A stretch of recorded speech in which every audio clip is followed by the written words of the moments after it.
The Lord be with you. A reading from the Holy Gospel according to Mark.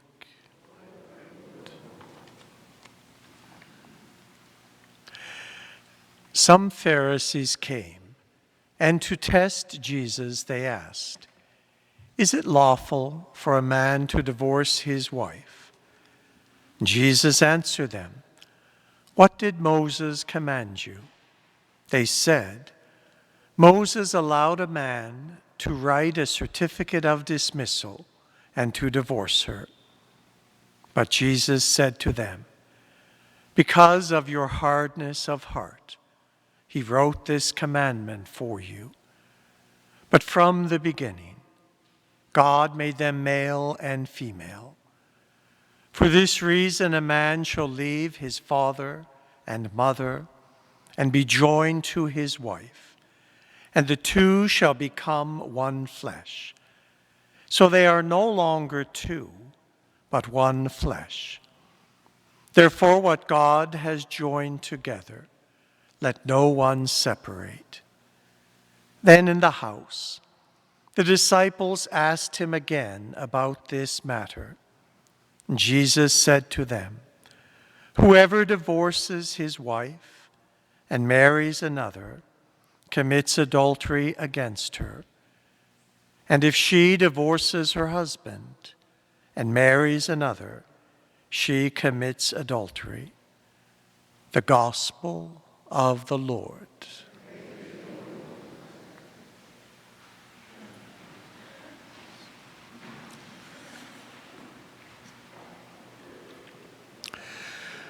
I just remind you of the importance of filling out the name of one person of your party who is here at church and phone number, and then of dropping that sheet in the offertory, or if you forget to put it in there, then to leave it in the pew after Mass.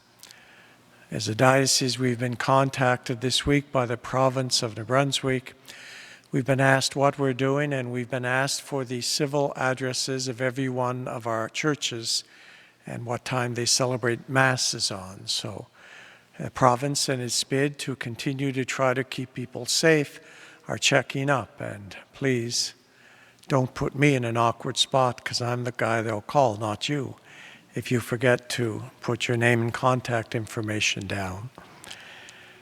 Today's first reading is coming from the second chapter of the book of Genesis. The book of Genesis is the very first book in the Bible, the first of the so-called 5 books of Moses, books attributed in some way to Moses and his times. And at the beginning of the first chapter of the book of Genesis, we have one of 2 creation accounts that are found in the Bible. Most of us are familiar with it. On the first day, the second day, the third day. It goes through 6 days of creation and finally a 7th day when God rested. And therein lies the origins of the Sabbath. The word Sabbath means the 7th. And this on the 6th day, so at the very height of the creation that God has entered into, according to that first creation account, he creates man in his own image and likeness. Male and female, he creates them. And they are given to each other and to bind themselves to each other. The second chapter of the book of Genesis gives us a different account of creation. It's the one that we're maybe familiar with, but it's not quite as long and it's not quite as striking. So we often tend to confuse the two of them.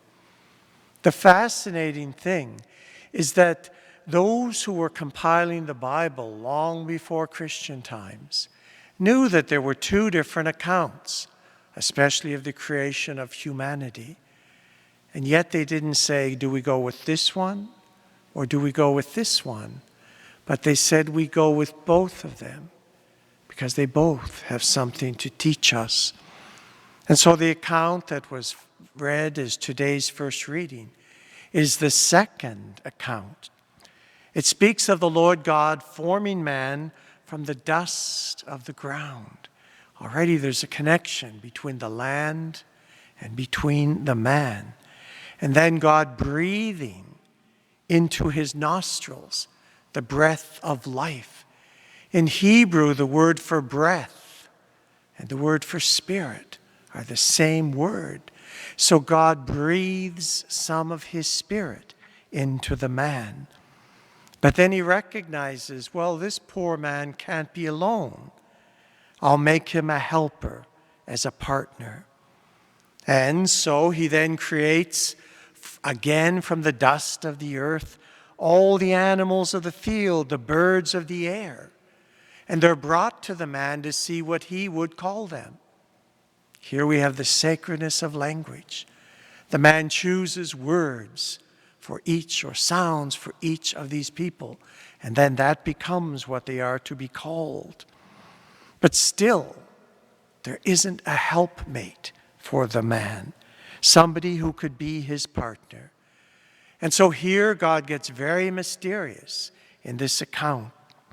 He puts the man into a deep sleep, and then he takes one of his ribs, closes up its place so the man will continue to live, and from that he makes a woman, someone like the man, not identical, but of the same form and substance as the man. And he brings her to the man. And now the man recognizes one like himself. This at last is bone of my bones and flesh of my flesh. This one shall be called woman, for from man she was taken. And then this account ends up just like the first account. Therefore a man leaves his father and his mother and clings to his wife, and the two become one flesh. At this point there's no father and no mother, so you can't look at this totally logically. These are mysterious stories that have been inspired by God to speak of reality. And the great reality of this one is that the man alone is insufficient, but the man needs the woman. And in God's plan, the two are intended to come together in a union as husband and wife. And that brings us to our gospel. Jesus being questioned by some of the Pharisees, they're trying to trip him up on his knowledge of the law of Moses. Is it lawful for a man to divorce his wife? And Jesus says, what about Moses? What about the law? What does that say? And they say correctly that Moses allowed a man to write a certificate of dismissal and to divorce her. He didn't give the same privilege to a woman. And then Jesus says that was because of your hardness of heart.